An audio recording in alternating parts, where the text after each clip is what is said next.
Saya punya waktu berapa lama nih Mbak Meiska? Waktunya 10 menit, Ibu. Oke, 10 menit ya. Bismillahirrahmanirrahim. Assalamualaikum warahmatullahi wabarakatuh. Waalaikumsalam.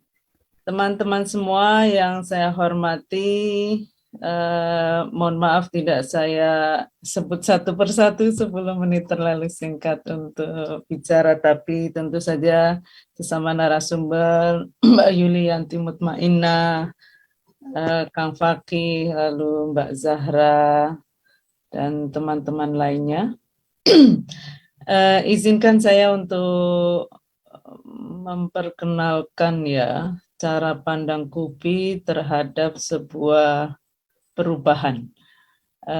Karena KUPI sendiri punya misi mewujudkan peradaban Islam yang berkeadilan. Nah, berkeadilan itu tentu saja dengan menyadari adanya relasi kuasa yang timpang antara pihak kuat dan lemah, sehingga keadilan itu kemudian diwujudkan dengan cara memberi perhatian khusus pada pihak yang lemah di setiap relasi antara muzaki dan mustahik, lalu relasi antara laki-laki dan perempuan. Saya izin share screen ya Mbak. Jadi cara pandang terhadap perubahannya kira-kira seperti ini. Berislam itu diartikan sebagai tunduk mutlak hanya pada Allah. Dan tunduk mutlak hanya pada Allah atau tauhid itu mesti dibuktikan dengan mewujudkan kemaslahatan pada sesama makhluk Allah.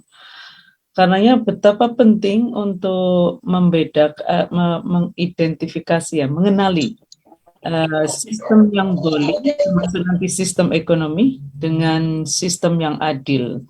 Pertama, sistem yang zalim itu hanya menjadi anugerah bagi pihak kuat dan dia menjadi musibah bagi pihak yang lemah.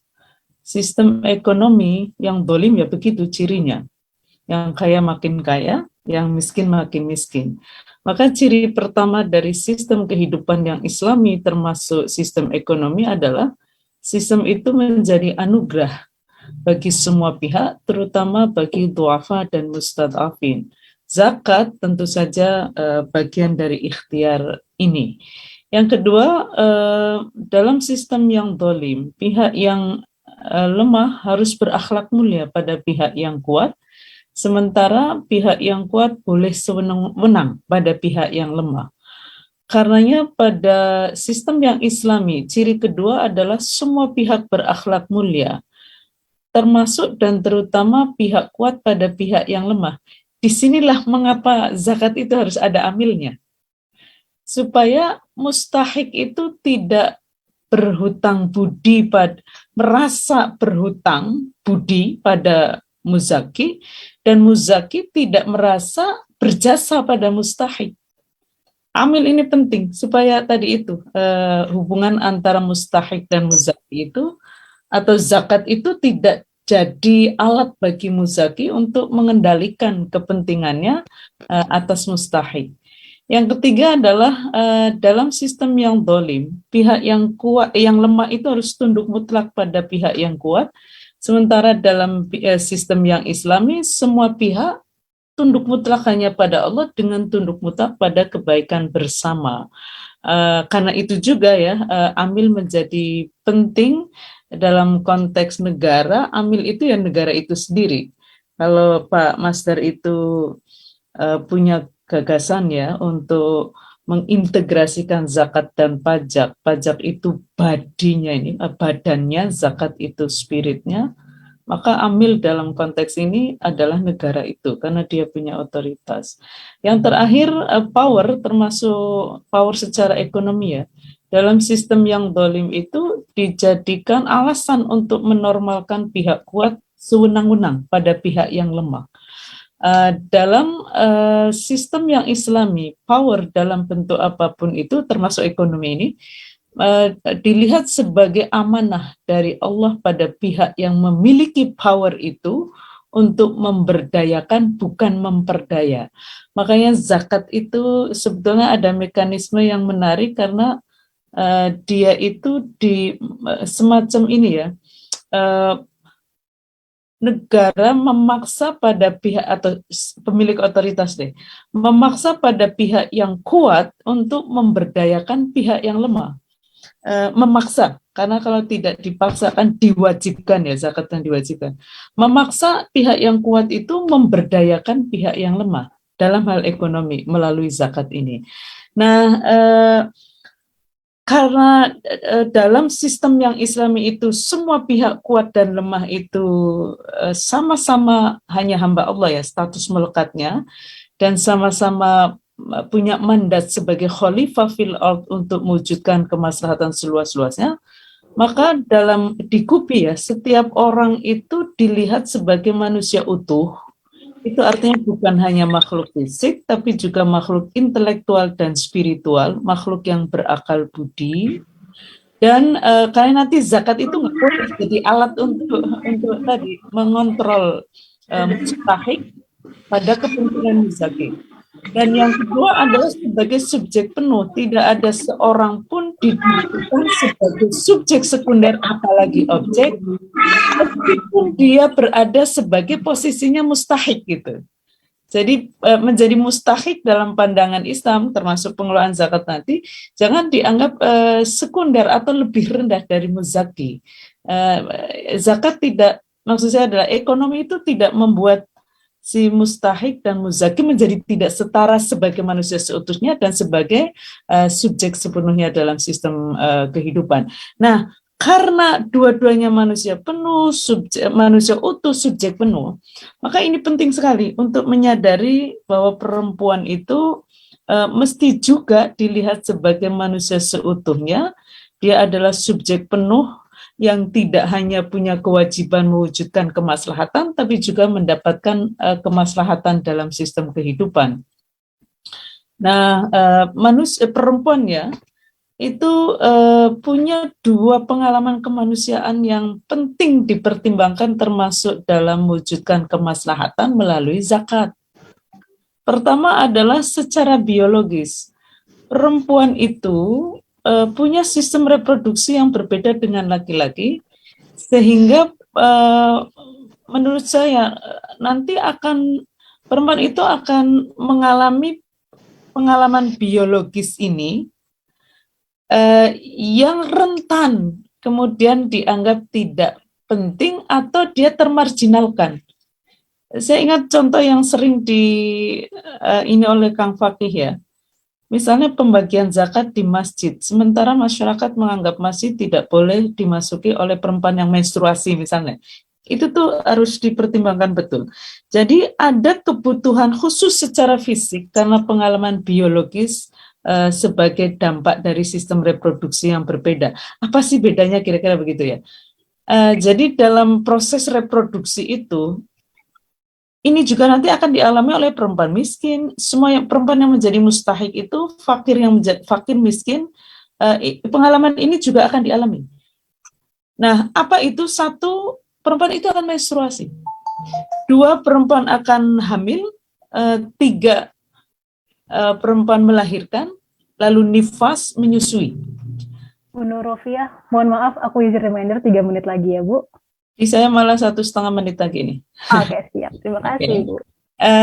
Jadi mari pertimbangkan kondisi ini sehingga sangat mungkin perempuan itu misalnya sama-sama fakir dan miskin. Ketika perempuan mengalami kehamilan, sementara yang laki-laki tidak sedang hamil gitu ya, misalnya ada pilihan prioritas, maka tentu saja kebutuhan perempuan yang sedang hamil itu lebih besar gitu, sehingga perlu diprioritaskan kalau memang perlu skala prioritas itu. Yang kedua adalah, sementara laki-laki itu dalam proses reproduksi, dia hanya mengeluarkan sperma. Bayangin ya, ini tuh mengeluarkan sperma itu durasinya menit bahkan detik dan dampaknya nikmat. Sementara menstruasi, hamil, melahirkan, nifas dan menyusui itu durasinya jam-jaman, harian, mingguan, bulanan, bahkan tahunan ada. Dampaknya ada sakit, kurhan melelahkan, wahnan ala wahnin, sakit lelah berlipat-lipat gitu. Maka ayo dong beri perhatian termasuk dalam distribusi zakat itu pada pengalaman khas perempuan ini. Nah, yang kedua adalah perbedaan pengalaman sosial. karena patriarki itu. Sehingga perempuan berada dalam posisi, ini sebenarnya semua du'afa dan mustad'afin ya, termasuk laki-laki yang du'afa dan mustad'afin juga rentan mengalami ini. Cuma pada perempuan itu hanya karena jadi perempuan gitu. Misalnya ketidakadilan berbasis gender pada perempuan ini minimal 5 ini mesti dipertimbangkan, sehingga dalam mengelola zakat itu jangan sampai ya ini terjadi pada perempuan hanya karena menjadi perempuan. Satu, stigmatisasi ini banyak terjadi pada saya kok malah mati pada perempuan korban trafficking, dianggap sebagai pendosa sehingga mereka tidak berhak untuk ditolong melalui dana zakat itu karena dianggap sebagai pezina padahal mereka korban trafficking.